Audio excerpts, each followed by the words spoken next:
السلام علیکم، امید ہے آپ سب خیریت سے ہوں گے۔ اس ویڈیو میں ہم جانیں گے ٹیسٹ ٹیوب بیبی کے بارے میں، ٹیوب بیبی کے بارے میں، آئی وی ایف کے بارے میں۔ پہلے آسان الفاظ میں بتا دیتا ہوں کہ یہ ہوتا کیا ہے۔ اس سے مراد یہ ہے کہ اگر عورت کے اندر کوئی نقص ہو جس کی وجہ سے مرد اور عورت کا مادہ مل کر اس سے بچہ پیدا نہ ہو سکتا ہو، تو پھر غیر فطری طریقے سے مرد اور عورت کا مادہ نکال کے ان کو آپس میں ملایا جاتا ہے، یعنی مرد کے سپرمز اور عورت کے ایگز کو نکال کے غیر فطری طریقے سے جسم سے نکال کر پھر ان کو ایک خاص مدت تک ایک ٹیوب میں رکھا جاتا ہے جہاں پر دونوں کا ملاپ ہو جاتا ہے۔ پھر اس کے بعد ایک معینہ مدت کے بعد جب اس کو ایک ٹیوب میں معینہ مدت تک رکھا گیا، پھر اس کے بعد وہاں سے انجیکشن کے ذریعے کسی چیز کے ذریعے سے عورت کی بچے دانی میں رحم میں رکھ دیا جاتا ہے، جس سے پھر آگے بچہ پیدا ہوتا ہے۔ یہ طریقہ اسلام میں جائز ہے یا ناجائز ہے، یہ مکمل ویڈیو دیکھنے کے بعد انشاءاللہ اس کے بارے میں آپ کو مکمل تفصیل حاصل ہو جائے گی کہ ایسا کرنا کیسا ہے اور اسلام میں اس کا حکم کیا ہوگا اور پیدا ہونے والے بچے کا حکم کیا ہوگا۔ ویڈیو کا آغاز کرتے ہیں، لیکن اس سے پہلے جو اس چینل پر نئے ہیں چینل کو سبسکرائب کر لیں، بیل آئیکن پر پریس کر دیں تاکہ ہر نئی آنے والی ویڈیو آپ تک آسانی سے پہنچ سکے۔ یاد رکھیے گا، یہ جو طریقہ اختیار کیا جاتا ہے یہ غیر فطری طریقے سے مادہ نکال کر پھر ان کو ملانا، پھر ٹیوب میں رکھنا، اس کی چند صورتیں بنے گی۔ ایک ایک صورت کے بارے میں بتاتا جاتا ہوں۔ پہلی صورت یہ بنے گی کہ یہ کام چونکہ ڈاکٹر کے علاوہ کوئی نہیں کرے گا، اور ڈاکٹر بھی جو کرے گا وہ اعلیٰ ترین کوئی ماہر بہترین ڈاکٹر ہوگا کہ جو بہت کم پائے جاتے ہوں گے نا، ہر جگہ پر ایسے ڈاکٹر موجود نہیں ہوں گے، یا بالفرض چلو موجود بھی ہوں تو ڈاکٹر یہ اس کام کو سر انجام دے گا۔ اب مرد اور عورت کے مادے کو اگر وہ باہمی ملاپ کرواتے ہیں، ایسی صورت میں اگر دونوں میاں بیوی ہیں تو پھر ان کا مادہ اگر خارج کرنے والا جو ہوگا وہ غیر مرد ہوگا یا پھر غیر عورت اس کام کو سر انجام دینے والی ہوگی، تو یہ بات یاد رکھنی آپ نے، اگر غیر مرد یا غیر عورت اس پورے عمل میں کہ دونوں کا غیر فطری طریقے سے مادہ خارج کرنے میں، پھر اس کا ملاپ کروانے میں، پھر عورت کے رحم میں رکھنے میں غیر مرد یا غیر عورت اگر ملوث ہے، تو ایسی صورت میں ان کا ایسا کرنا یہ ناجائز اور حرام ہوگا، یعنی یہ کام ان کا ناجائز اور حرام ہوگا۔ یہ بات سمجھنے کے لیے آپ کو یہ سمجھنا پڑے گا، جیسے بعض لوگ اس پر اعتراض بھی کریں گے، وہ بولیں گے کہ نہیں جی مجبوری میں تو اس کام کی بھی اجازت ہے، مجبوری میں حرام کھانے کی اجازت ہے، مجبوری میں اللہ پاک نے اس کی اجازت دی ہے۔ تو یہ بات یاد رکھیے گا، اولاد کا پیدا ہونا یہ کوئی ایسی مجبوری نہیں ہے کہ جس کی وجہ سے کسی کی جان چلی جائے۔ دنیا میں ہزاروں ایسے لوگ آئے، ایسے مرد و عورت تھے جن کی اولاد نہیں تھی، تو اولاد کا پیدا کرنا نہ تو فرض ہے نہ واجب ہے۔ بہت سارے لوگ ایسے گزرے جن کی اولاد نہیں تھی، تو اولاد والا کام کوئی ایسا فرض و واجب کام نہیں ہے، یا اس میں کسی کی جان جانے کا خطرہ والا معاملہ نہیں ہے، کسی حرام کام کرنے کی اجازت دے دی جائے۔ حرام کام اس طرح ہوگا کہ جیسے مرد کے لیے دوسرے مرد کے ستر والے جو مقامات ہیں وہ شدید کسی مجبوری اور عذر کے بغیر ان کو دیکھنے کی یا چھونے کی اجازت نہیں ہوتی، اسی طرح عورت کے لیے عورت کے شرمگاہ والے مقام جو ہوتے ہیں ان کو بھی بغیر کسی شدید عذر کے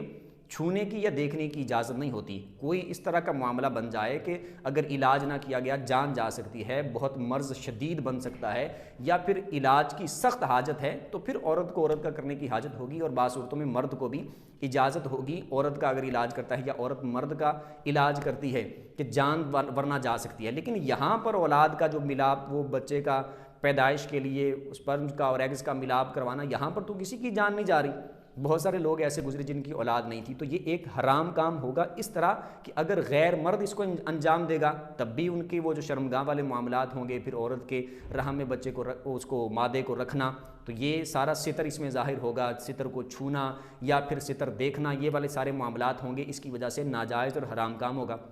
اگر عورت بھی انجام دیتی ہے تو تب بھی اس میں ناجائز اور حرام ہوگا کہ عورت کو عورت کا جو شرمگاہ والے مقام ہے وہ بھی بغیر کسی شدید عذر کے دیکھنے کی اجازت نہیں ہوتی۔ تو یہ ان کا جو کام ہوگا ایسا کرنے والا، باہمی ملاپ کروانا مادے کا، پھر عورت کی شرمگاہ میں رکھنا، تو یہ کام ناجائز اور حرام ہوگا۔ لیکن اگر میاں بیوی کا ہی مادہ ہو اور ان کو اس طرح ٹیوب میں ملا کے پھر عورت کی شرمگاہ میں رکھ دیا جاتا ہے، مرد انجام دے یا عورت انجام دے، پیدا اگر بچہ ہو جاتا ہے تو وہ پیدا ہونے والا بچہ حلال ہی ہوگا، صحیح بچہ ہوگا، اور ان والدین کی طرف ہی منسوب ہوگا، اور اس پر احکام بھی سارے ان کی اولاد والے نافذ ہوں گے۔ یعنی کام ناجائز اور حرام ہے ستر ظاہر ہونے کی وجہ سے، ورنہ اگر بچہ پیدا ہوتا ہے تو وہ حلال ہی ہوگا۔ ایک بات سمجھ آ گئی۔ دوسری بات یہ کہ یہ کام انجام جو دیا میں نے پہلے بتا دیا غیر میں، ایک صورت یہ ہے کہ اس کام کو انجام دینے والے میاں بیوی خود ہوں، جیسے مثال کے طور پر وہ خود اس کام کے ماہر ہیں، خود اس کام کو جانتے ہیں، یا پھر ڈاکٹر سے اچھے طریقے سے انہوں نے تربیت حاصل کی اس کو ایسے کرنا ہے، یوں کرنا ہے، پھر یوں کرنا ہے، اور خود میاں بیوی اس کام کو سارے کو انجام دینے والے ہیں، کوئی غیر مرد یا غیر عورت اس میں شریک نہیں ہے، تو پھر تو کلی طور پر جائز ہوگا کہ مرد عورت کا اپنا ہی مادہ ہے اور مرد ہی یہ سارا معاملہ یا عورت ہی خود یہ سارے معاملات کرنے والی ہیں، ٹیوب میں رکھنا، پھر غیر فطری طریقے سے جو نکالنا تھا، ٹیوب میں ملاپ کروانا، پھر عورت کی بچے دانی میں رکھنا، ان دونوں میں غیر مرد یا غیر عورت شریک نہیں ہے، پھر تو 100% جائز ہے، اس میں کوئی حرج نہیں ہے۔ تیسری صورت یہ بن سکتی ہے اس میں کہ اب مرد عورت کا اپنا ذاتی مادہ نہیں ہے، یعنی مرد اور عورت دونوں میں سے کسی ایک کا جو مادہ ہے وہ موجود نہیں ہے، بلکہ کسی غیر مرد کا مادہ موجود ہے۔ مثال کے طور پر اس کے اپنے شوہر کا مادہ نہیں لیا گیا، یا وہ اس قابل نہیں تھا، اس سے بچہ نہیں پیدا ہو سکتا تھا، کسی غیر مرد کا مادہ لیا گیا، اس کو اس عورت کے مادے کے ساتھ ٹیوب میں ملایا گیا، پھر اس کو عورت کے رحم میں رکھا گیا، تو یہ ناجائز اور حرام ہوگا، یہ بالکل جائز نہیں ہوگا، یہ بالکل سرے سے ہی حرام اور ناجائز ہے۔ دوسری صورت یہ ہے کہ مرد اور عورت کا مادہ ہے، اب ان کا مادہ ملا کے کسی غیر عورت کی وہ بچے دانی میں رکھا گیا، وہاں پر بچے کی پیدائش ہوئی اور سارا معاملہ ہوا، یہ بھی ناجائز اور حرام ہوگا۔ جو جائز صورت تھی ایک وہ میں نے بتا دی، ایک تو بالکل 100% جائز کہ مرد عورت کا اپنا مادہ ہو اور سارا اس کام کو انجام دینے والے بھی وہ خود ہوں، ڈاکٹر سے ٹریننگ لے کے یا جس طرح بھی کر کے، وہ بالکل 100% جائز ہے۔ اور ایک صورت جو میں نے وہ بتا دی کہ جس میں ان دونوں کا اپنا ہی مادہ ہے لیکن انجام دینے والا کوئی غیر ڈاکٹر یا پھر مرد ہے یا عورت ہے، تو کام ناجائز اور حرام ہوگا لیکن پیدا ہونے والا بچہ جائز ہوگا، یہ بات۔ اور ایک بات یہ کہ اگر کوئی ایسی شدید صورت بن جاتی ہے کہ گھر والے اتنا مجبور کرتے ہیں، سسرال والے اتنا مجبور کرتے ہیں، ٹارچر کرتے ہیں، ڈپریشن کا شکار ہو گئی ہے عورت، اس کو تانے دیتے ہیں تمہارا بچہ کیوں نہیں ہے، یہ نہیں ہے، وہ نہیں ہے، ایسے نہیں ہے، ویسے نہیں ہے، اس طرح کے معاملات کرتے ہیں جس سے عورت بڑی ڈپریشن کا شکار ہے، بڑی مجبور ہے، خودکشی کر سکتی ہے اور اس کی زندگی اجیرن بنی ہوئی ہے، تو ایسی صورت میں اگر یہ رستہ اختیار کرتی ہے مرد کے ذریعے، غیر مرد کے ذریعے، غیر عورت کے ذریعے، یعنی علاج کے طور پر میاں بیوی آپس میں اپنا مادہ ملوا کے اس طرح بچے کی اگر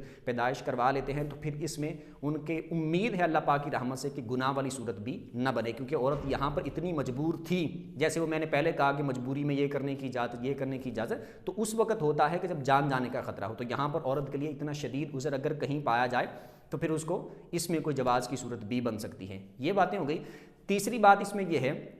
کہ اولاد ایک، جیسے میں نے پہلے بتا دیا، نہ تو پیدا کرنا فرض ہے نہ واجب ہے،